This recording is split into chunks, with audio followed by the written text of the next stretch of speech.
में कुछ बहुत ही इंपॉर्टेंट मुहावरे जो बहुत बार पूछे जा चुके हैं और जिनके आने की एग्जाम्स में प्रोबेबिलिटी भी बहुत ज़्यादा है। मैं मुहावरे और लोकोक्तियों को दो पार्ट्स में डिवाइड करूंगा। तो आज कुछ 25 लगभग उन पर नज़र डालते हैं। सबसे पहला है एट अ स्नेल स्पेस।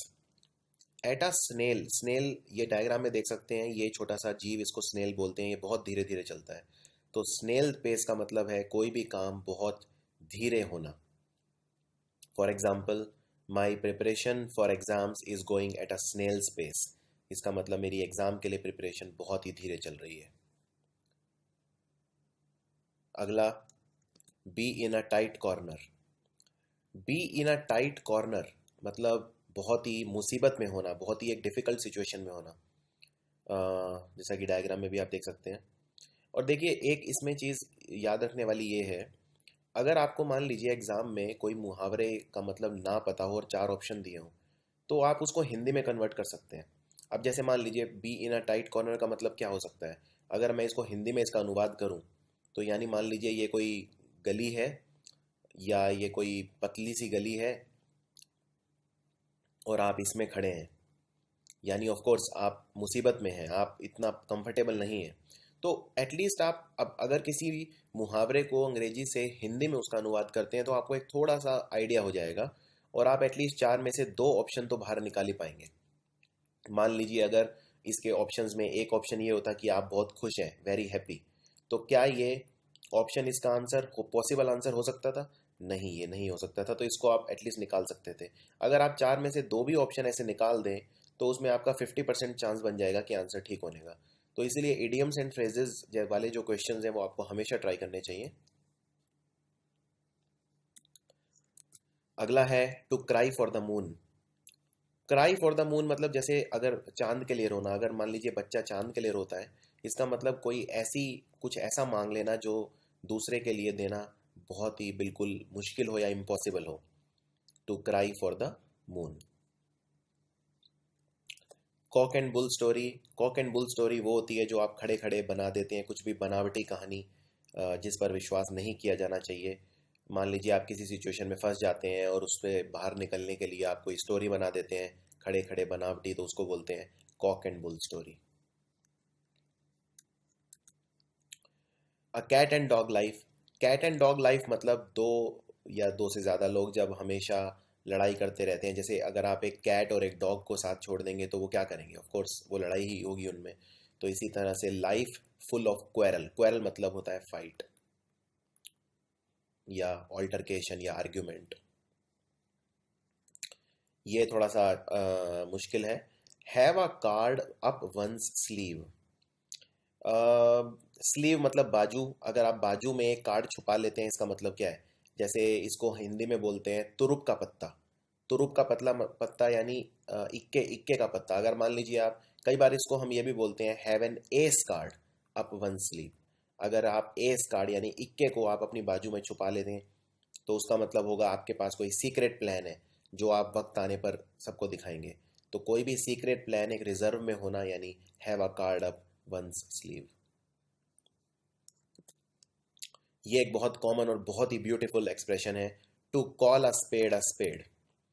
जब ताश खेलते हैं तो उसमें जो चिड़ी होती है, चिड़िया होती है, उसे बोलते हैं स्पेड, जिसकी शेप ये होती है। अगर आप स्पेड को स्पेड कह रहे हैं, मतलब आप में सच बोलने की शक्ति है, आप ईमानदार हैं, आप में गट्स हैं कि आप सच बोल सकें, सच कह सकें, आप स्ट्रेट फॉरवर्ड हैं। उसको बोलते हैं टू कॉल अ स्पेड, सच कहने की हिम्मत रखना, करेज रखना।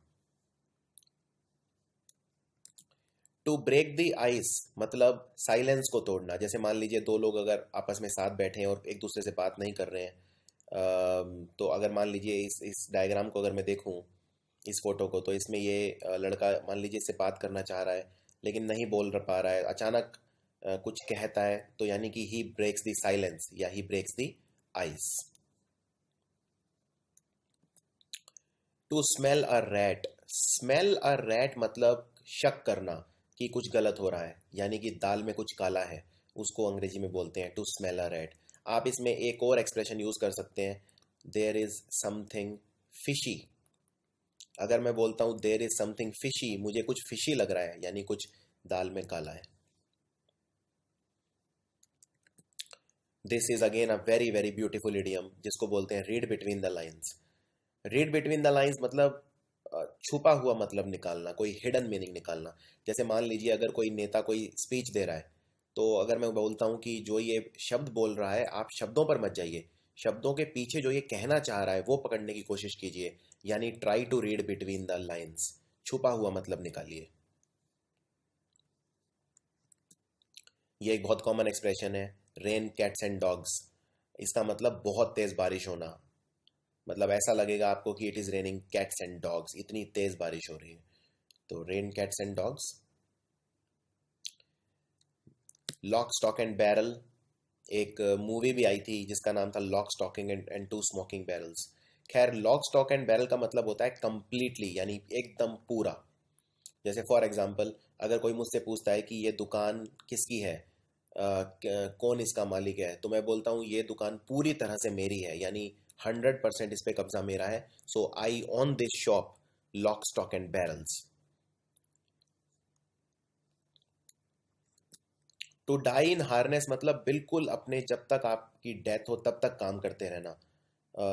To work till the last day of one's life, बहुत मैं कहूँगा नसीब वाले होते हैं वो लोग who die in harness. To plough a lonely furrow मतलब अकेले काम करना, बिना किसी की मदद के काम करना। जैसे यहाँ पर किसान ये बिल्कुल अकेला, he is ploughing a lonely furrow. वैसे फरो का मतलब होता है अंग्रेजी में बिल, जैसे चूहा जो बिल बनाता है जमीन में, और प्लो मतलब होता है खोदना। तो एक तरह से लिटरल अगर देखा जाए तो अकेले बिल खोदना यानी अकेले काम करना।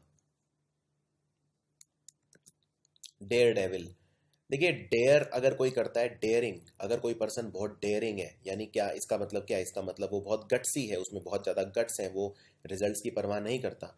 इस तरह के पर्सन को हम बोलते हैं डेयर डेविल, जिसमें कुछ नया करने का साहस हो। टूथ एंड नेल एक बहुत कॉमन एक्सप्रेशन है। टूथ एंड नेल का मतलब होता है पूरी शक्ति के साथ। अगर मान लीजिए मैं बोलता हूँ कि मैं जंग में जा रहा हूँ और मैं जंग पूरी लड़ूंगा अपनी पूरी हिम्मत के साथ, so I will fight tooth and nail. Leaps and bound, देखिए वैसे लिटरल अगर देखें लीप मतलब होता है छलांग मारना। अगर मैं बोलता हूँ मेरी कंपनी का प्रॉफिट बढ़ रहा है बाय लीप्स एंड बाउंड्स, इसका मतलब बहुत तेजी से बढ़ रहा है। अगर मान लीजिए कोई प्लेयर है और वो खेल रहा है और बहुत तेजी से रन बना रहा है, यानी he is his score is increasing by leaps and bounds. Between the devil and the deep blue sea, इसका हिंदी में बोलते हैं आगे कुआं पीछे खाई। जैसे मान लीजिए अगर आप कहीं फंस गए हैं और आगे शैतान है और पीछे एक बहुत गहरा समुंदर है, so you are stuck between the devil and the deep blue sea, यानी दोनों तरफ से खतरा। क्लोज शेव होता है नैरो एस्केप, इसको हिंदी में बोलते हैं बाल बाल बचना। अगर आपका कोई मान लीजिए एक्सीडेंट होता है और आप बच जाते हैं, बाल बाल बचना। या मान लीजिए आप गली से गुजर रहे हैं और वहाँ पे कुछ लोग क्रिकेट खेल रहे हैं और अचानक बॉल आपके बिल्कुल साइड से निकल जाती है, यानी आप बाल बाल बच गए, यानी you had a close shave. To build castles in the air, इसको हिंदी में अगर मैं अनुवाद करूँ इसका मतलब होता है ख्याली पुलाव पकाना। या to build castles in the air, to make imaginary schemes. To turn the tables यानी पासा पलट देना। To turn the tables, to reverse the situation. मैं पहले हार रहा था लेकिन अचानक मैंने पासा पलट दिया, यानी I turn the tables. Snake in the grass मतलब होता है छुपा हुआ दुश्मन। जैसे कहते हैं कई बार आस्तीन का सांप, यानी कोई छुपा हुआ दुश्मन जिसे स्पॉट करना, जिसे पहचानना मुश्किल हो, उसे बोलते हैं snake in the grass. Hit the nail on the head मतलब सीधे काम की बात पे आना, यानी जैसा आपने कहा है वैसा ही करना। मान लीजिए कोई नेता है, अगर कोई नेता है चुनाव से पहले कोई वादे करता है, तो पब्लिक उसे बाद में कहती है कि अब आप जीत गए हैं, now it is the time to hit the nail on the head, यानी जैसा आपने कहा अब उसको करने का समय आ गया है। यानी बिल्कुल जो आपने प्रॉमिस किया था वैसा करने का समय आ गया है, या जो भी इंपॉर्टेंट चीज़ है उसको करने का समय आ गया है। That is called hit the nail on the head, यानी वहां वार करना जहां सबसे ज्यादा उचित हो। एट द 11th आवर मतलब बिल्कुल आखिरी समय में, एट द 11th आवर।